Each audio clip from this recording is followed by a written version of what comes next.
Hello and welcome to Around the Lens, episode 141. I'm your host, David J. Murphy. Joining me as always is my co-host, Zach Roberts. You know what's funny is I have Ron on your name. Let me fix that.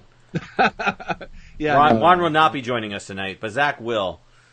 Zach, how are you doing, buddy? I'm in 55-degree weather, upstate New York, and definitely not in Hawaii like he is. No, absolutely not.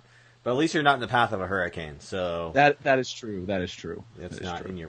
So hopefully, all the folks who are in North Carolina and South Carolina, my old stomping ground, and Virginia and all that area are safe and will be safe. Of course, we're looking at a Category 5 storm coming in that area, so we'll probably get a lot of good visual journalism coming out of it. People in harm's way, but maybe we'll have some folks on next week who were documenting the storm. But anyways, hurricane season is, we're in the thick of it. We got a bunch of hurricanes going down the Rhine. But this isn't Hurricane Chat. This is Visual Journalism Podcast Around the Lens. As always, I'm your host, David J. Murphy. We talk about news, topics, and gear related to the world of visual journalism. I'm very honored to have some awesome photojournalists on to talk about their craft and specifically a story that they did for National Geographic documenting a face transplant. So before we go ahead and talk about the story, I first want to introduce you to our panelists. First off is Maggie Steber. Maggie, can you please tell the audience about yourself? Oh, okay. I'm a documentary photographer. I've worked in 68 countries. I worked in Haiti for over 30 years. I've been a photo editor with Associated Press. I've been a director of photography at the Miami Herald. I've been a contract photographer with Newsweek. I've covered everything from war to fashion. Oh, my goodness. And this last year, I received a Guggenheim grant from the Guggenheim Foundation to do a personal project that's very different from my documentary work. It's entitled The Secret Garden of Lily La Palma. And it's very fanciful, and it's frankly the happiest I've been in a long while with photography because it's very different from what I do. So I kind of escaped the tyranny of documentary photography for a little while. Besides working on this wonderful story that we're going to talk about. So I love taking pictures, and I love the people who let us take pictures, and I love my photo friends like Lynn, who is like a sister. Absolutely. Let's talk a little about Lynn Johnson. Lynn, can you please tell us a little bit about yourself?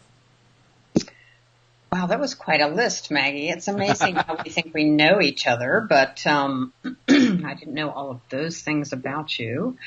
I guess my list is a little shorter. I mean, I've been a photographer for many years, started in the newspaper world for the Pittsburgh Press, which is still my hometown, and went from the newspaper to working with Black Star picture agency, one of the premier picture agencies at the time, and so started to do a lot of work for the Time Life publications, worked for Life for many years, and was on the staff of Sports Illustrated, which was fairly amusing to the guys. I think I was the only woman on the staff, and at 5'1", maybe on a good day, was a lot shorter in height, and always used the smaller gear, and so we were really quite different. But that was a good experience. I've sort of moved into a bit of teaching at Syracuse, worked with the master's students there. But most of my work now is for National Geographic. I work on assignment with them and have for, almost 30 years now. So, nice. Yeah.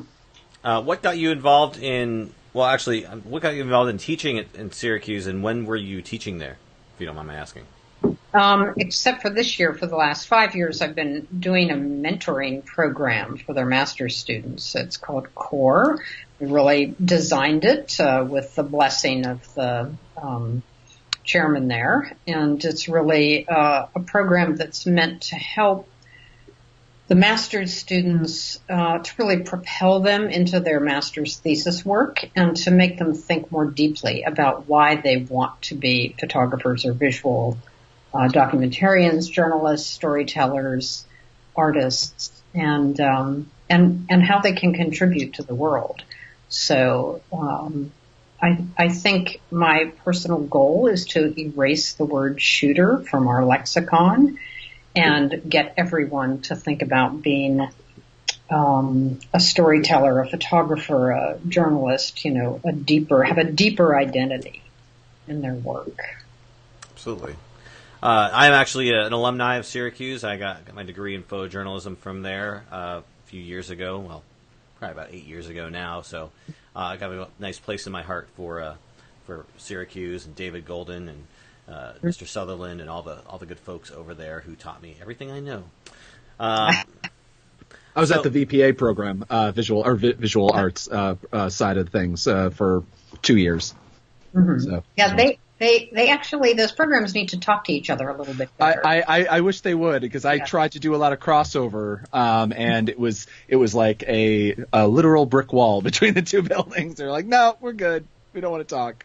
Yeah, that's a shame. But perhaps in the future. Yeah, hopefully.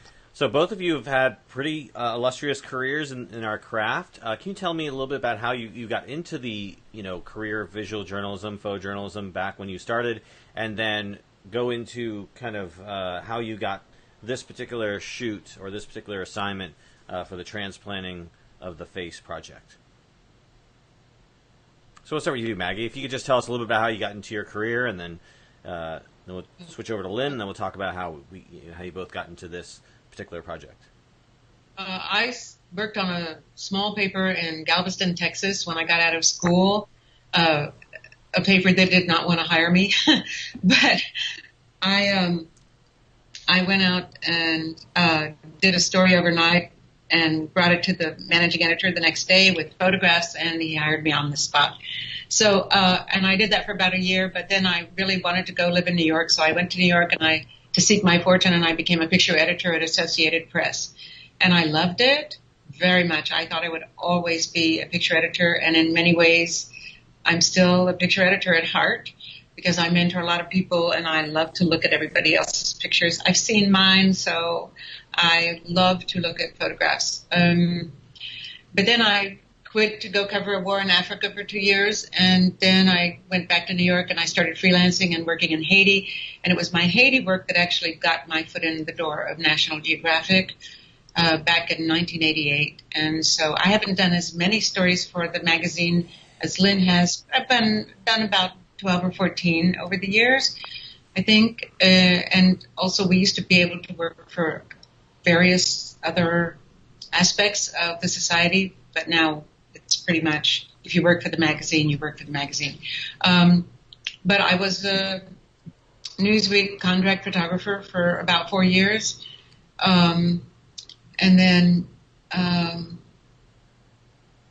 I became the director of photography at the Miami Herald because they were looking for somebody who was different and would bring more of a magazine feel to the work. And this was an extraordinary staff of photographers at the Miami Herald, but they had been very poorly managed and not treated very well. And so they had interviewed about 10 people, and somebody said, oh, you should really talk to Maggie Stever. I don't know why, but so they said, oh, okay, right now we'll talk to anybody. And so they sent a bunch of papers up, and I didn't know how to do InDesign, so I cut and taped different pictures of the same issues, but, and then I sent the papers back with a whole bunch of ideas about how we could use photography to really make each section really beautiful. And I went for an interview, and they loved all the ideas. Because I have to say, in this business, you have to have a lot of ideas, and I always have a lot of ideas. And it's not that all of them work or are good ones, but that's certainly what has propelled me in my career.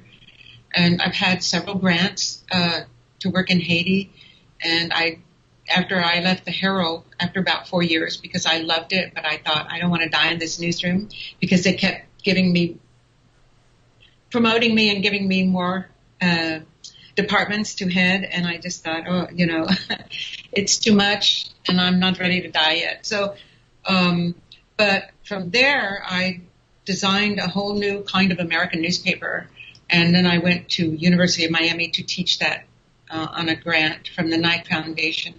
But I teach a lot of workshops, and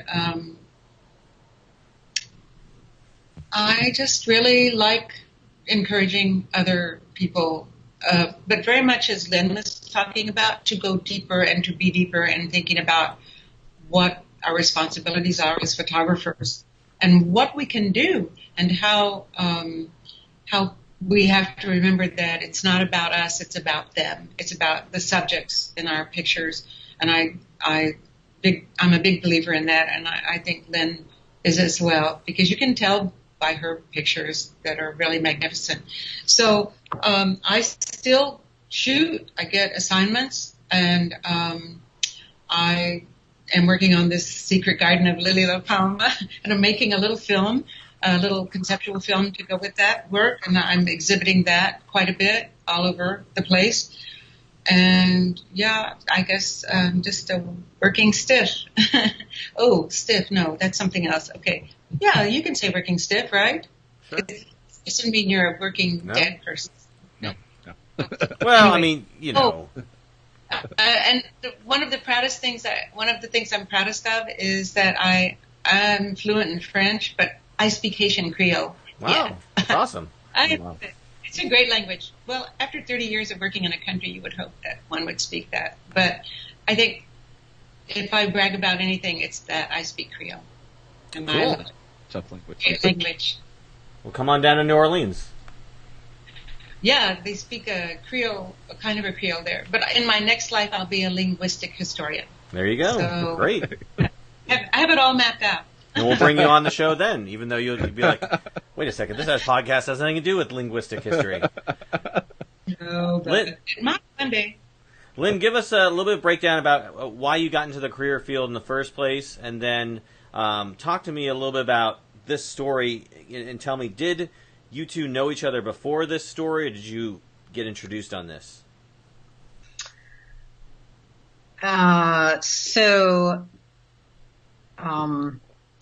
Yeah, I think that's actually the most interesting thing is, so I've been shooting for a long time and really was introduced to photography just in my probably 9th or 10th grade school library when I saw the work of documentary photographers, particularly Dorothea Lange. So the idea of that a woman could do this work was a very big first impression. And so I think being connected to other women in this profession, because there aren't enough of them, and especially working at the level where Maggie and I are privileged to work, it's very rare. And so when we find each other, we tend to connect. And this particular assignment and the way we got sort of connected in it is fairly special. And I think, as photojournalists, we tend to think of assignments as something that belong to us. In fact, that's not true. We are merely visitors, but we are possessive of our stories because you have to be, because if you are not in love with your story and in love with the people in it, you cannot work at this level. You have to bring passion to it. So, being asked to be a part of this when Maggie was unfortunately out of the country, sort of reinforced a more casual sisterhood that we had. And I think for me, that was one of the primary strands of power in the experience, is to hear Maggie say, we are sisters in this project.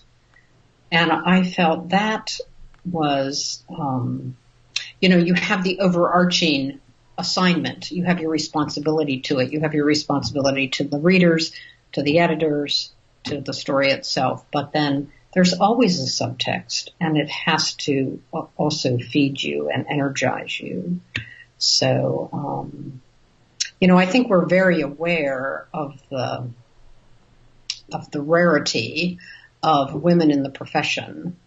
And so to have this kind of bond and use the bond to actually help other young women and be models for them is not a small thing. And then bring, Katie into that and her mother into that. And, you start to have this sort of these concentric circles of female power that is pretty fascinating, quite aside from the technological aspect of the face transplant itself. So let's talk about the face transplant story, since it's kind of, it's the reason you're here today, and obviously it's something that you both were pretty committed and involved in. Talk to me a little bit about the genesis of that story, how it sort of came across as something that National Geographic wanted to cover, how you two were involved in it, how you got, into the story, and then, it being such a sensitive topic and such, something where you really need, the parents' buy-in, you need the patient's buy-in, how you sort of, again, convince this family to allow you to have the kind of access that you had to document this extremely, emotional story. So can you just, I don't know who the best to ask this, but I throw it out there to either of you to talk and attack those questions. So yours. Well, okay. Our editor of the magazine, Susan Goldberg, used to be the executive editor of the Cleveland Plain Dealer, and she went back to Cleveland for a meeting of bigwigs, and she's friends with the CEO of the Cleveland Clinic, who, over a drink, told her that they had this young woman, Katie Stubblefield, who was going to be eligible at some point for a face transplant. And the story was that Katie attempted suicide with a rifle and succeeded in shooting this much of her face off, from like the mouth going up the whole center part of the face, and some of her forehead and her lips. And anyway, it was a real mess. It was amazing that she lived.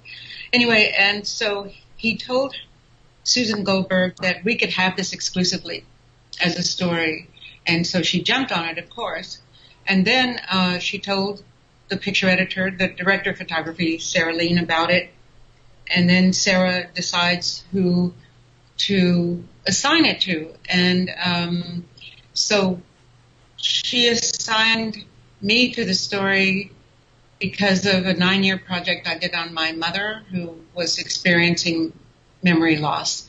And she really loved that work and thought it was very sensitive. And so I started going out to Cleveland to meet the family and get to know them. And the way I always approach these things is that I go in and I talk to the family and I listen to them. Before I start shooting, I just listen for as much time as I think I need to, which sometimes is days, because we have that kind of time with the geographic assignments, so that they can also get used to me, and we get to know each other. And so that seemed to work pretty well, and I really liked them. I had to say, the first time I saw Katie, she had these little wheels that were situated just below her eyes that would be screwed, turning of the screw literally every day to bring her eyes closer together. And that was hard to see, but I've seen a lot of bad stuff, so it's not impossible for me to look at it. My mother was a scientist, so I also am very interested in science, and so this story is about science, but it's also a story that was about a tragedy, but became a story about redemption. And those are great stories. So I think you always have to kind of weave this idea about what the story is really about. It's not just about this young woman who tried to take her own life for many reasons, not just one, and her parents, who have become the warriors for their daughter. And then this whole science and this whole group of doctors who are behind moving this whole thing forward, because they had received a big grant from the Department of Defense to move the science of face transplants forward, because so many military people are coming back from the war in Afghanistan and Iraq with disfigured faces. And so Katie basically became a scientific experiment, and which is not a bad thing to be, as I think, although those things don't always turn out so well. But so really, since May 2016, I was going quite often to Cleveland to photograph Katie, and I was never sure what I was going to find, because if she wasn't well, or she had another surgery. She was constantly having surgeries. It was always in the hospital. I would say 75% of the time I went, she was in the hospital. So then the challenge became, how do I make new kinds of pictures at the same place again and again and again? And that's a really great discipline that you have to cultivate. And then finally she got out of the hospital, and we started having this opportunity to do daily life. And the daily life was just basically, again, going to doctor's appointments and going to therapy. But once in a while they would go out. We would go to a park. It was beautiful. They would lay in the park, and there were opportunities to have kind of real life, I would say, situations. But there was a lot of suffering on Katie's part, but I think being around and just, I don't know, somehow I really connected with that family, and they were very frank. I know they would just say things in front of me that were sometimes sort of shocking, but they were very open, and so I thought, this is great. I'll be very open as well. So I worked on it for 2.5 years, and I got a lot of different things, but I have to say I wasn't always sure I was getting anything more than process. And I was very unsure the whole time, that I wasn't sure I was making any very good pictures. But I also was shooting 120 millimeter color negative film, and it was when I would shoot that format that I felt like I was making something that was beyond. But, we work with a picture editor, and our picture editor was Kurt Mutchler. And he doesn't give much away. So you never know if you're doing a good job or a bad job. But he's definitely on your side. And he, in the end, I think he was an amazing editor. But I was never quite sure I was getting what I had hoped to get. And anyway, and then came the big day where Lynn can pick up on this, where so Katie was, to become eligible for a face transplant, it's not just a cakewalk. I mean, you go through many, many therapies. When Katie shot herself, she couldn't see, she couldn't talk, she couldn't walk. She shot off her pituitary gland, so that meant that she would never have children. It was amazing that she even lived, and her parents had to quit teaching and move into the Ronald McDonald House, and their life became between that house and the hospital. And it was a long road that was exhausting and discouraging, and with little moments of joy. And finally, she was put on the eligibility list, and finally, one day, this wonderful woman, Sandra Bennington, donated her granddaughter's face, because her granddaughter, Adria Schneider, we say their names to celebrate them, by the way. It's really important to celebrate donors. And Adria overdosed in cocaine. And so she was in a coma, and she was not going to come out. So Sandra decided that she would give Adria's face to Katie. And that's when Lynn stepped in, and Lynn could talk about this extraordinary thing that she photographed in such a remarkable manner. So, first, could I just please say that, the difference in these two kind of separate universes of photography is so profound. What Maggie did was to build a relationship.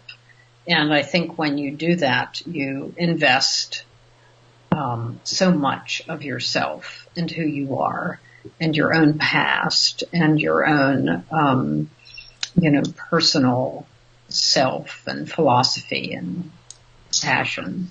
And so that's the, the marathon. You're really carrying the weight of the story and making sure that relationship doesn't fracture, because at any given moment it can be destroyed by a misstep, a misspoken word, a misunderstanding. And so that's a very fragile thing. And not every person could carry that through for several years. I think it speaks to Maggie's wisdom and the way she works that it succeeded. But also to the commitment of the family, that they wanted to be a part of this, yes, and to reveal their inner lives and to reveal their struggle. That is a profound contribution. So, what I did was I basically was just kind of on deck when the moment came, because Maggie was overseas teaching, which I don't know what that felt like to you, Maggie. I'm brokenhearted to this day. I fell to my knees and wept when I found out. But I tell you what, maybe I'll never get over that. But I'm so glad it was you. And I can't think of one other person who I feel I would have, if I could have chosen, I would have chosen you. So, and that's because Lynn is also an extremely sensitive person and knows how to be around people in these very trying, difficult, challenging situations, because she's done stories about those things as well in projects. So she was the perfect person to go. And also, it just so happens that we're friends, and that is also really great and really important, because you do build a relationship with your subjects, and then you're sort of handing them off to somebody else. And so it has to be the right person, and Lynn was just the perfect person, because she's a great photographer, but she's a wonderful person. So that's interesting. So basically, Maggie, you covered it for like 2.5 years before the surgery, and then Lynn came in and shot the actual surgery itself. Is that right? Yep. That's pretty much how it worked out? Yeah, for about 36 the surgery they say was 31 hours. Felt like a lot longer and a lot shorter to me, but, I was there maybe for, 48 hours, but, oh, wow. But this, when you feel ownership of a story, as Maggie does, to not be there is painful. But I must say that whether you could have come back or not, you chose, these are the things that photographers face all the time, is these ethical quandaries. Where should I be? Where does my responsibility lie? She had a group of people that she was mentoring who were depending on her. So, those things really are never discussed. Everybody's looking at the face and the face story and the family but there are so many other moving parts that have not been discussed or considered. But anyway, so maybe that's for another time. But so yeah, I got a call. Actually, it happened twice. I got one call to go. I was in Florida, and I flew the next morning early to be at the hospital, and I landed and actually was talking to Maggie in the airport and found out by a text that the operation had been canceled because the donor had some sort of pathology that was going to be dangerous to Katie. Canceled. Months later, second call comes. I forget where I was in the world, but somewhere in the U.S. And I maybe flew or drove, I don't remember, to Cleveland, and immediately went into the OR. And at this point, the only knowledge I had of the family was from Maggie. The only thing that allowed me to be sensitive to any kind of specific personality issue or fear or relationship dynamic was thanks to Maggie. She shared her thoughts, her emotional context, all of that to help me understand what the family dynamic was and what I would be facing in the more sensitive aspect. And then there was the healthcare, the science, the cutting and the pasting, all the surgical suite, what felt like 100 people in the OR, and that sort of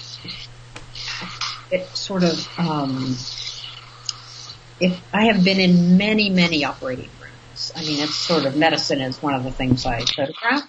So, I have never been in an OR that was like a church. And It was. Yeah. It was. Yeah. There was a sense of the sacred throughout. Even the way the physicians and the nurses were organized around the donor, almost like a church nave. And it was very powerful. They were obviously respectful in the way they were working with both the donor and then with Katie. So, it was, there were hours and hours and hours when you just never saw anybody's face, that you just saw the top of their heads as they were stitching together those like microscopic portions of a human being to make the face come alive again. So, did you have much interaction with Katie Stubblefield or her family before the surgery? None, zero. No, I basically, I think what happened is Maggie probably called them and said, look, this other person is coming and her name is Lynn and it'll be okay. I don't know, but that's what it felt like. I felt like I had been handed over into the kind of destiny of this project, and that it was my responsibility to just travel very lightly and carefully through the landscape and just document the best I could. So now during the surgery, which was of course very long, I went out to meet the parents and I met them before surgery, but really it was very fast. It wasn't like there was no time to develop a relationship. There was, they were all just sort of in Katie's room, joking around and, trying to be tough and ready and, putting on their game face, pardon the pun.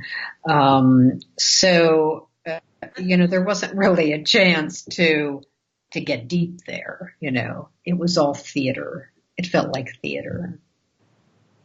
It wasn't until after that, when I would come out of the OR once in a while to see how they were doing and just bring news of how it was going. And that's when I felt more of a connection, especially to Alicia. And, there's something about a mom that is special. And being able to bring news of how it was going was an important way to connect. So. Absolutely, that's great. Talk to me a little bit about shooting in the ER. I've shot in the ER a few times myself, or OR, I should say. And I know you got to get scrubbed up, and you got to get, were there any special precautions you had to take as a photographer shooting in there, or where you could go, or how you could shoot, or how much you could shoot? Did you shoot, normally, or did you shoot in sort of a silent mode? Kind of talk to me a little about the actual act of shooting photographs inside the OR. I do not change the way I work for any reason, basically. I use Leicas, M series Leicas. They're the M10. It's very quiet. And I use primarily short lenses, 21, 35, 50. And I like to work physically close to people. So the only danger in that style of working is that you can't touch the surgical field. So you can't touch anything that is blue. And of course, the Life Bank people, the folks who were in charge of the sort of body donation, were very, I would say they were the most cautionary team. You can't shoot this, you can't be here, you can't do this, you can't do that. I was like, okay, I got it. And I had photographed many transplant surgeries. Nothing that's profound, of course, but it's profound if it's your life. And so, they are of equal importance. So, yeah, there was nothing different in that regard until they actually lifted the face from the donor's body. And I was told that I could not photograph the donor. And I had been avoiding photographing the donor. I had been honoring every request and working around it and, like shooting from behind and trying to get creative. And then I saw the face move to the table, and I specifically asked if I could be where the OR photographer, the the Cleveland Clinic photographer was. And I was told no. And so I thought,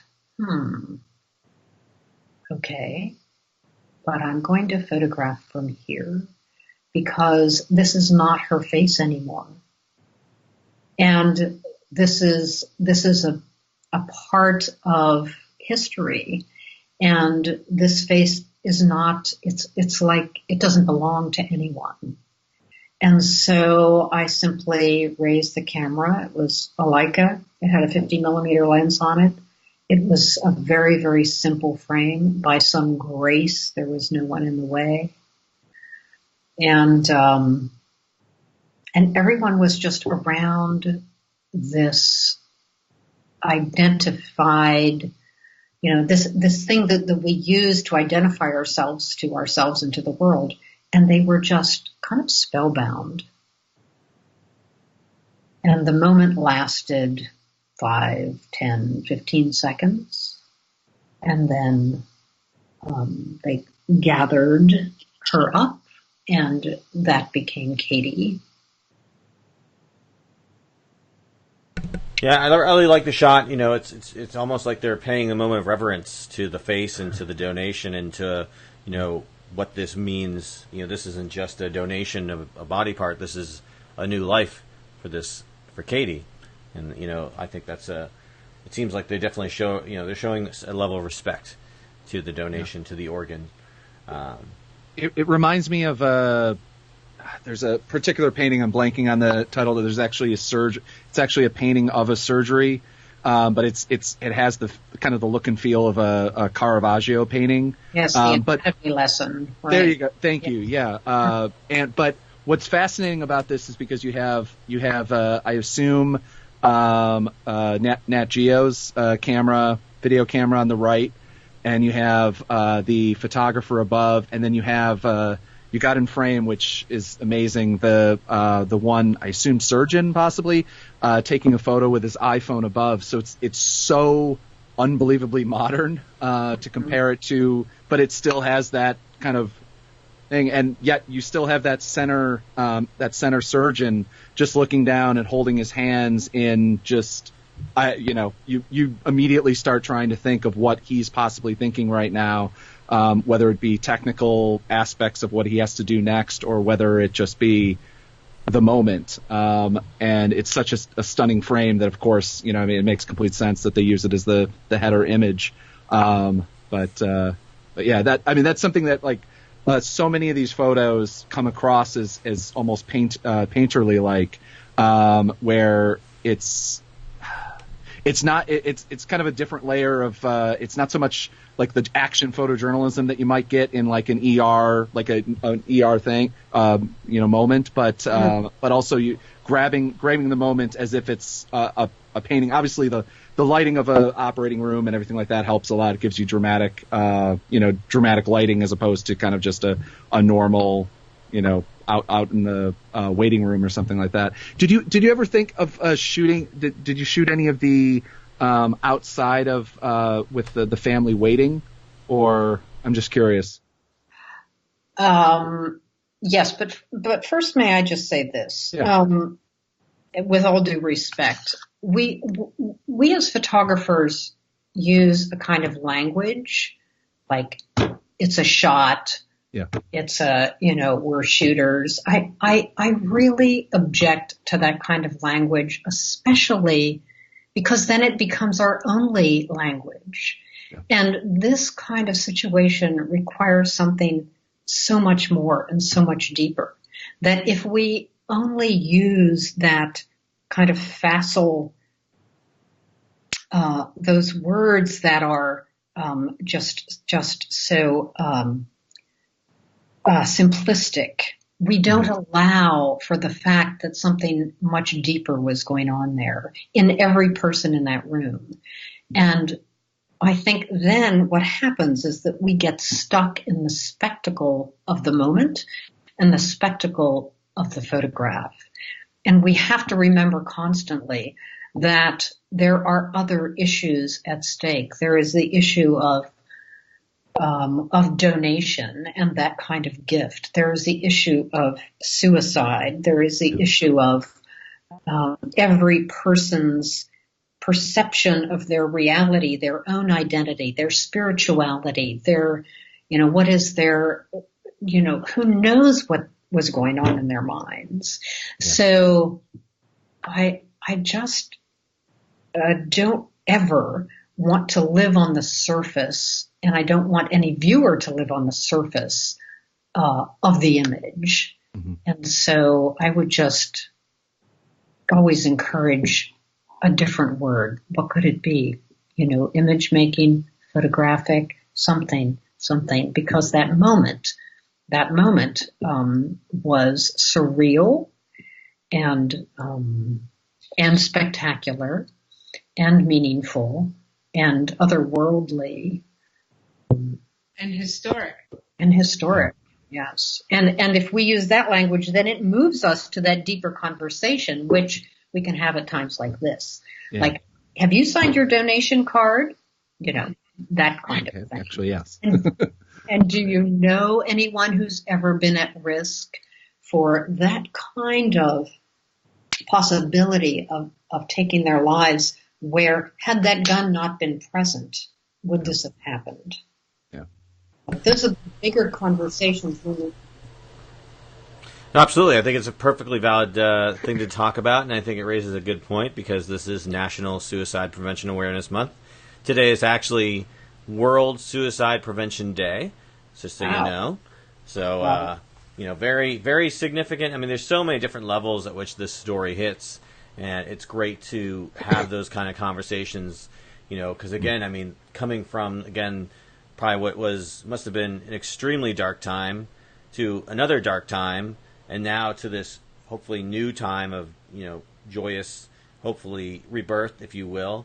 I think it's very impactful, and it shows, obviously not a path anyone would want to go towards. If you look at the before pictures, I mean, she seemed like a beautiful girl, but, obviously she was dealing with some stuff, and it came through in such a way, and, but coming back from that, I think is a very powerful story. If I were her and, if it's something that, I think there'd be a lot of people who would want to hear that story, in a very much like a, she could definitely do. I don't know what her ability to speak is, but if she could speak, to speak on this about her, tell her story to others in some way. Mm-hmm. I do want to come back to you, Maggie.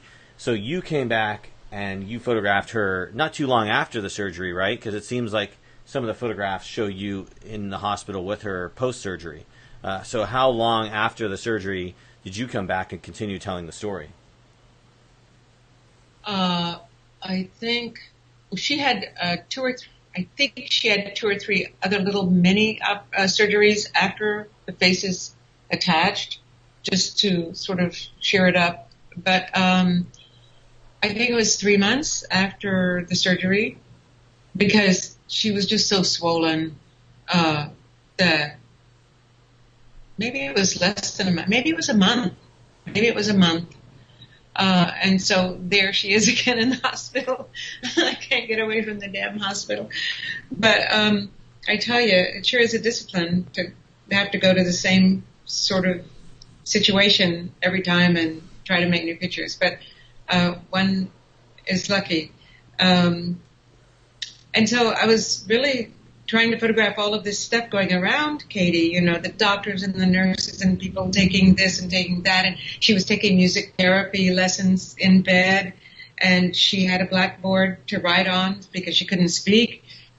And the doctors coming in to look at her, and her parents are there. And it's just kind of this cacophony of activity going on around her. And so I was just watching. So you're photographing that. I'm photographing all of that because that's part of it. But I was really kept watching Katie. And I was trying so hard to make some pictures that somehow addressed this post-surgery. And, of course, she had all of the sutures that went all the way around here like this. So you could actually see where the face was sewn on, which to me was amazing.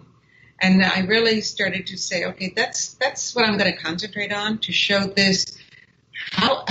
How amazing is this? Like, these sutures are all that are holding on this face practically. It wasn't that. There was much more that adhered the face to her. But just seeing that and being able to see it was amazing. And so I kept my eye on her. And I just said, I'm just going to concentrate on Katie. And there came this moment when she was sitting up on the edge of the bed, and there was all of this stuff going on around her, but she was very much alone. And I thought it was the first time I had this sense that she felt she could kind of go inside herself and be alone in the midst of all of this busy bee stuff. And so I took that picture, and I think she had a lot to think about after she got this face, because already that was a miracle that she got a face, and that somehow the operation up to that point was successful. But also now everything starts from the beginning again, because it's not like she picks up where she left off. Now she has to have more surgeries to see if they can straighten her eyes and if they can improve her speech by moving her tongue forward. But inside her mind, she has to start thinking about, not only does she have to start from scratch, but what is she going to do with her life now? And she had a real strong sense that she would definitely want to talk to people about what she did and tell them not to do this. Don't be as impetuous as I was. Go and seek help. And that I have a new life, and I think every day is extraordinary.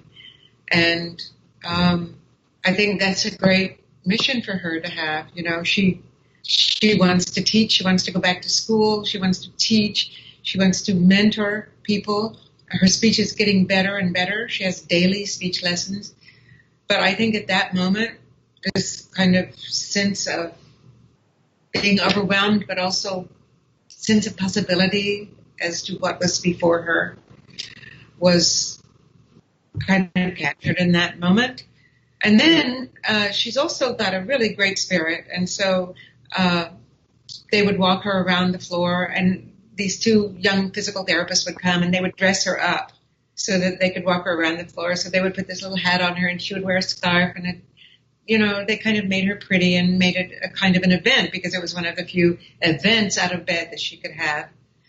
And then I went back, I don't know, a couple of times, 2 or 3 times more, just to photograph as things advanced and photograph the new therapists and the therapy she was having. And she was coming along very well.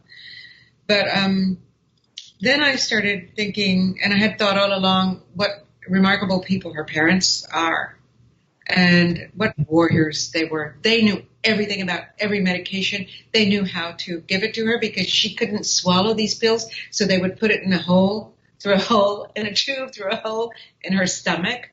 And also she would go through excruciating pain. And I photographed that. That sadly ended up on the cutting room floor. But there was a lot more suffering than I think we're aware of by looking at the story, because you just can't show everything. I mean, there's only so much space.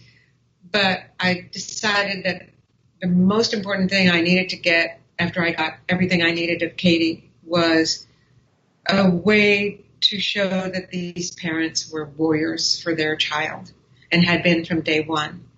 And my last visit, I had this aha moment. I know what I want to do now. So I told them what I was thinking and why I thought this was an important picture, and that I wanted them to collaborate with me on it, and that I told them what I wanted them to do, and they loved the idea. So they laid down on their bed and they surrounded Katie, and the mother held her and the father held her, and I think it's a really nice picture because I think it's a nice picture of them. I'm not saying that because it's my picture, but they look like warriors with their little baby bird that they saved, and that's the picture that the story ends on, and I think it's a really powerful, uplifting image of possibility, that they're exhausted, but they're not quitting, and they'll go on and they'll finish this right, so that Katie has a life and has a purpose. And I'm glad we could end with that sort of idea. So. No, absolutely. That's a great message, and I think a very powerful one. And I'm, looking at the photo right now on the website. You'll find the link in the show notes. But yeah, it's a very powerful. I mean, it looks like you're in a studio, not that you're lying on a bed. I mean, the way the lighting is, and you were talking about like artistic portraits here. This looks very painterly in terms of the colors and the backdrop and whatnot. So I think it's a very powerful, well done portrait.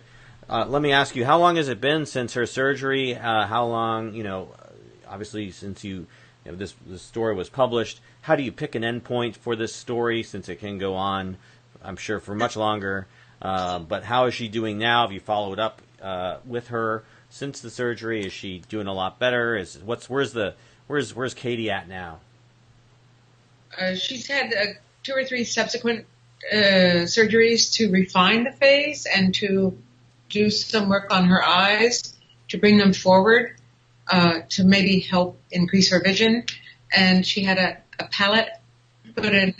Her upper palette had to be redesigned and placed. It's a false palette, which was for speech, and they had to move her tongue forward a little bit. So these are all smaller surgeries that are refining surgeries, and she'll continue to have more of those. But she's in great spirits. I did go back on August 13th and 14th for like a last little quick photograph of Katie to see if there was any difference between the most recent photo and or not. But her face was a little bit swollen, so we just used one that was a little less recent, but pretty recent. And Lynn went actually and photographed before or after the surgery. Katie's sister had a baby. And so Lynn had to go and photograph that too. And she has a really nice picture of Katie holding her little niece or nephew. He's a little nephew. with her sister, Olivia. So I feel like we really tried to hit all of the important moments that we could, and the family has been extraordinary, and we made friends, maybe friends for life. Nice. And I will certainly go back and see them because we became friends, and I want to see what Katie does. I want to see what she does. And maybe I won't even take any pictures, but I want to see what she does. And I just want to give a shout out to the writer, Joanna Connors, who has written a brilliant story. Don't just look at the photographs. You have to read this woman's writing. My goodness, she takes you through everything. And she has the most lovely little essay about the face and what our face is about. And it's so beautiful. She wrote a damn great story. Amazing writer who also had suffered a terrible event in her life and wrote a book about it, a very bad event, that she found the perpetrator. Wow. She helped the police find the perpetrator, and she wrote a book about it. And she's an amazing person too. So that story is exceptional writing. Yeah, I mean, I'll link to the story that talks more about your and Lynn's perspective on the story, but by all means, at the bottom of that story are all the links to the different stories about this, and I highly recommend everybody check out the long form story because it's not only the photos but also the graphics, which actually detail how the surgery occurred and stuff like that. So I think that's most pretty interesting, just from a purely technical perspective. But we're nearing the end of our show, and I wanted to just quickly touch on one thing really quick before we close out this week's show, is that you two use primarily Leica cameras on this shoot. We don't get too many Leica photographers, so I just want to touch quickly on your choice of Leica as a camera body and your thoughts on, the Nikon and Canon both have their new mirrorless camera bodies coming out. Does either of those cameras or any of the mirrorless, from any of the other companies intrigue you? Maybe perhaps tempting you to switch from Leica, or are you Leica for life? We'll start with you, Lynn. Leica for life. Okay, yeah. There we go. Yeah, I mean, I do have one of their Qs, which is the mirrorless, and I did have that in the OR, but it's a very different way of shooting. There's something about the weight and the formality and the seriousness of that Leica M that is quite extraordinary. You really feel, I really feel like a focused professional when I'm using that gear. You have to live up to it. And yes. So it makes you aware of what's at stake. So, I've used Canon, I've used other things, but I don't know, for this kind of work that is primarily documentary, where you want to be very small in the scene and not a big presence, it's the best. Yeah. All right, how about you, Maggie? Yeah, I've been a Leica photographer for all my career.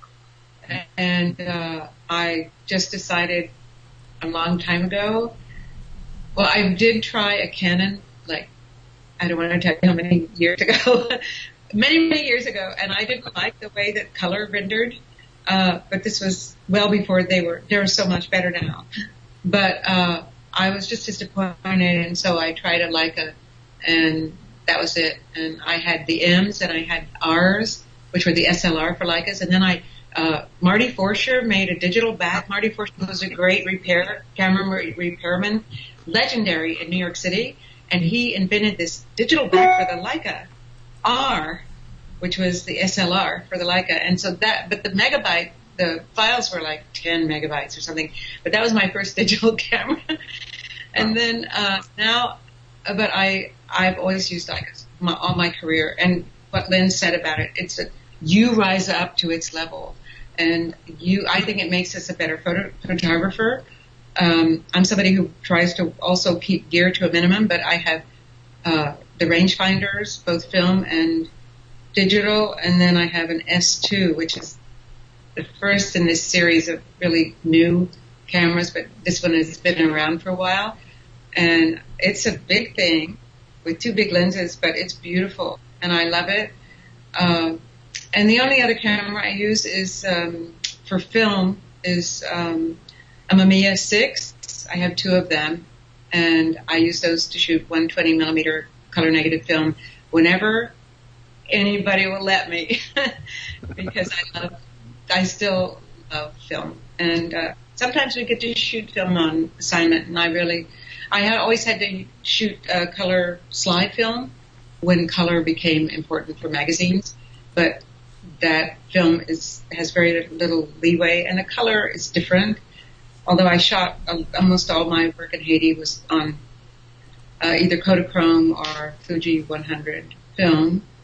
But yeah, I'm a Leica gal too, and Leica for life. We're married, baby. Yeah, I saw the. I've only used a Nikon camera once, or Leica camera once back, and I think it was probably about. Oh man, I want to say 2005 or so. It was a digital Leica. I can't remember what kind of camera, or what the brand or name of the camera was, what variant, but it was a digital Leica video camera or still camera. I felt the Canon announcement was very underwhelming. I used to be a Canon shooter.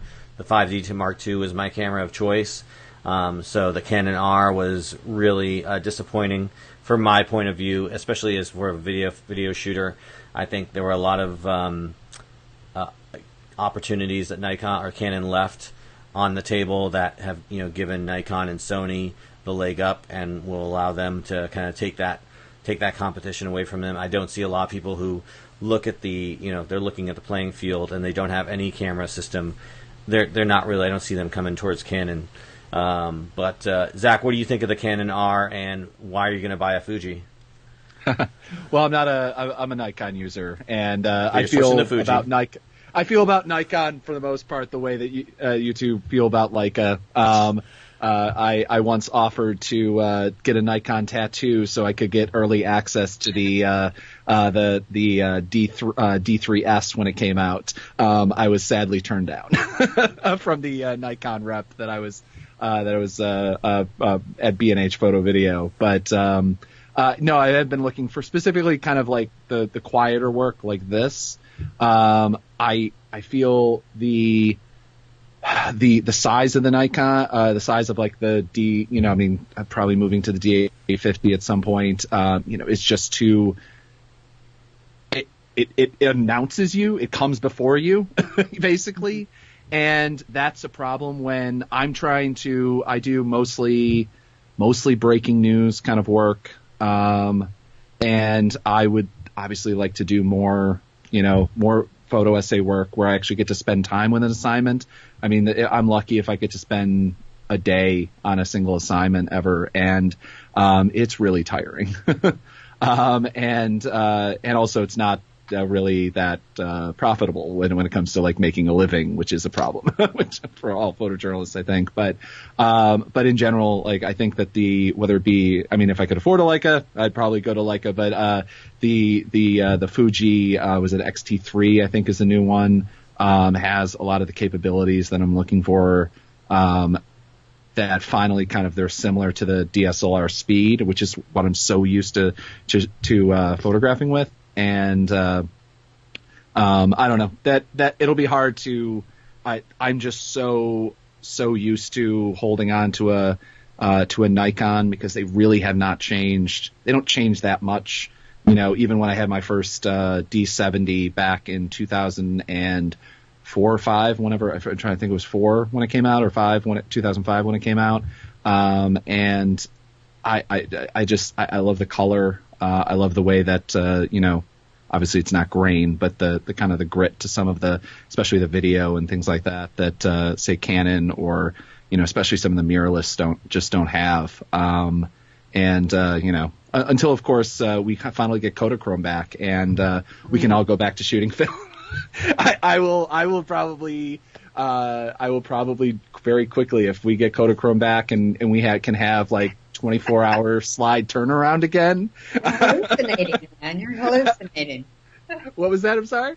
I said you're hallucinating. Do you think? I literally, our viewers at home can't see it, but I literally right next to camera, I have a pin that is a Kodachrome pin that I have right next to my desk, and I wear usually on my bag or something like that, but I just have it off at this moment. No, almost all of my favorite work was done on Kodachrome, which is sad because it means that I haven't done a lot of my favorite work in the last decade. But yeah, that's. I remember. Go ahead. Oh, sorry.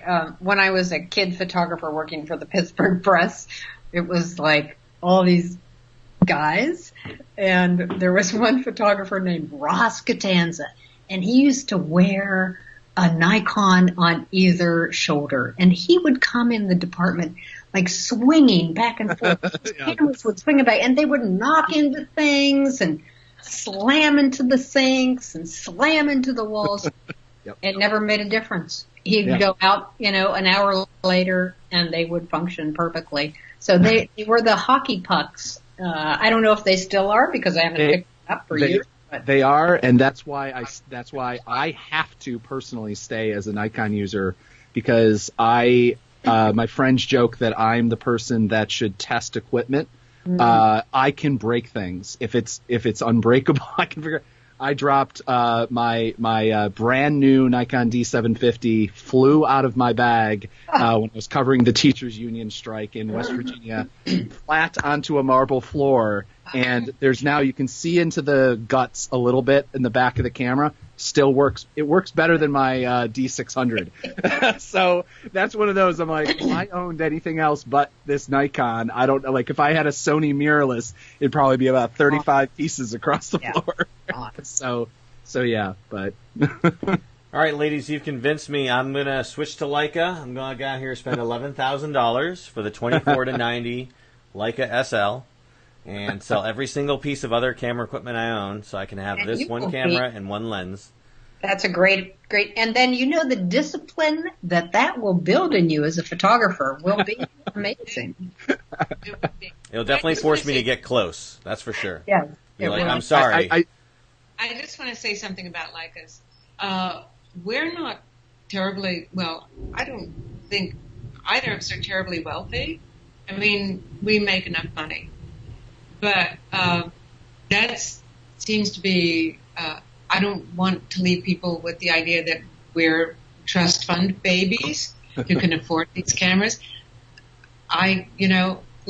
We're photographers, so I always think, well, I have a lot of women friends, and they'll go out and they'll spend money on shoes and clothes and makeup and all this stuff, but I'm looking at a lens. And so you just have to hope, I guess it all looks okay, so it doesn't matter. So we spend our money differently, and we save the money. So I don't want people to think, well, yeah, they're just fun babies, so of course they can, because believe me, I worked my way through university 30 hours a week and went to school full time, and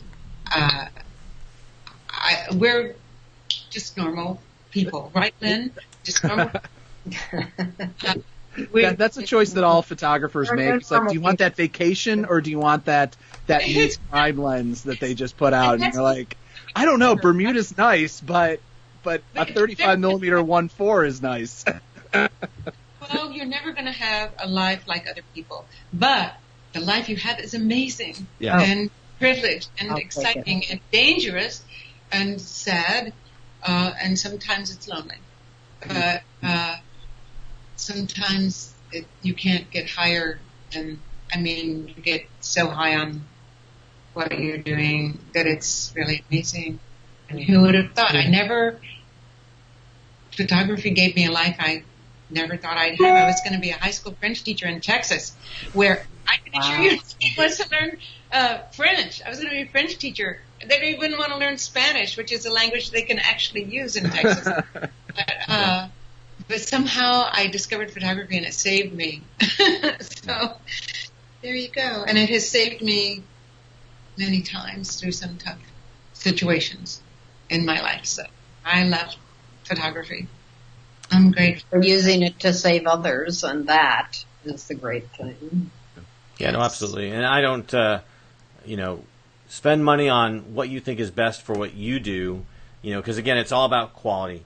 And if what you're producing, what you're spending your money on, is quality equipment, it's only going to deal and result in quality, imagery when handled, of course, by a quality photojournalist who knows what they're doing with the equipment, of course.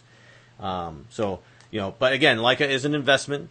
I spent, I think, my Canon kit was probably about $10,000 to $20,000 for everything. And if you look at even the new crop of cameras, like the Canon EOS R, it's coming out with it's $2,300, and then there's a $3,000 24 to 70 f2 lens that are coming out there. So it's like, it's an expensive hobby that we all get into, or expensive profession, depending on again what your level is. So yeah, if Leica is the camera of choice that you use, great, more power to you. It's about just creating great imagery. And again, I think you both have created some very wonderful, magnificent, rewarding, and memorable imagery that I think tells this story so well, and does Katie's story so much justice that it's just I couldn't have thought of a better way for it to come out. But we are at the end of our show. I want to give you both an opportunity to plug whatever it is you're doing. I know you both, or at least Maggie, you mentioned you're working on a project. Is there a website or location you'd like to direct people to? It's The Secret Garden of Lily La Palma, and right now I'm posting a lot of those pictures on my Instagram account. I'm using Instagram as a gallery for that, but I'll probably do a book, and I've had a lot of exhibitions of that work and continue to around the country and overseas. And I'll probably make a little conceptual film. So just stay tuned, I guess, and I'll announce things on my Facebook page. But if you want to check out Instagram, is where I'm putting these pictures. What's that Instagram address? Just so people know. Stever, all one word. Stever. STEB for baby. ER. Okay. All one word. Great. Thank you so much. Yeah, absolutely. Thank you. I'll make sure to link to that in the show notes. And Lynn, is there anything you'd like to point people towards? Let's see. I'm just currently working on an assignment for Geographic about autism, people living on the autistic spectrum, which has been fascinating. And but I would like to thank Kurt Muchler and those people at Geographic who fought for the tough photographs and fought for this story. It is a conservative publication, so I think they did really stretch every last editor to put this on the page. So I think we all owe gratitude there. Did you get some pushback on the photograph of the face? Because, I mean, for the most part, that would probably be the most graphic photo I could think of the entire collection, at least what was published. So did you get some feedback or pushback from that picture? Yeah, the interesting thing for me was when that was posted on their Instagram, it actually created this amazing dialogue. There were over 20,000 comments. Holy cow. And a lot of the comments were actually conversation. Sometimes the comments on Instagram, can just be inane and barbaric. But these were actually people trying to figure out what they thought about some of these deeper issues. So I found that to be a real confirmation of everything that is trying to do. So, if we could only always work at that level, that would be fabulous. Okay. Yes. So just keep an eye on National Geographic and look out for your story on autism at some point, right? At some point. Okay. In 19, yeah.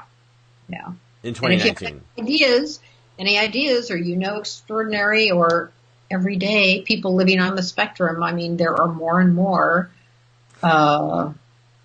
people who are dealing with spectrum issues. They are everywhere. They are they are in our families, and we need to be inclusive. So I think that's what the story is going to be about. But so you could always contact me through Instagram. I think it's L John Photo. I'm not sure. I would have to look. But it is LJOHN Photo. Yeah. Okay, well, we'll link to your Instagram as well. Okay. So if you know any extraordinary folks on the autism spectrum, let Lynn know. And she'll send out a full photojournalism crew to include Maggie and me. They're going to hire me over at National Geographic. I'll shoot some and hire Zach. And we're all going to show up with our Leicas, and we're going to knock it out. Just don't bring that Canon now. No Canon? Okay. I shoot with Panasonic, so there's no Canon here. Panasonic? Zach shoots Nikon. Oh, yeah. GH5 for life. That's a whole different conversation, yeah. Indeed. We won't go there for right now. We don't have time. But anyways, thank you so much, Lynn and Maggie, for taking time out to be on our show and talking about your extraordinary photo story. Again, very moving. Very glad that you did it, and they allowed you to do it. And again, I think it's something that will last and be impactful for many years to come. So again, very well done. Thank you so much again for your time and telling us your story. Thank you so much. I really appreciate it. Yeah. Great. Appreciate Thank you. your efforts. Thank you. Thank you for coming on. Zach, anything you want to throw up before we end the show? I think we really need to have both of you back on sometime soon. Not only to continue the discussion you started, Lynn, about the language that we use. That's something I fail at miserably. That's like a whole show in itself, right there. Well, exactly, yeah, and also the importance of, because we've had a couple close calls with National Geographic in the last couple of years. Just being sold and potential changes and all that stuff. The fact that you were able to spend years on this project is basically unheard of. When it comes to people work for years on personal projects and then they get published. But this was a piece that an editor came up, developed, and then was given to a photographer, given to another photographer, and over years, I can't remember the last time we've had anyone who actually had a story that wasn't a war. It wasn't somebody spending 5 years in Afghanistan and going back and forth, and that's just kind of little stories upon itself. It's not the overarching thing. But the fact that National Geographic is still around and it looks like likely being sold to Disney now, which is its own weird kind of thing, that it would be owned by Disney. Not that they basically own everything now. But that, like, those two discussions we really got to have, because I'm trying to be better when it comes to not using the language, because I think it does depreciate our field. I completely agree with you.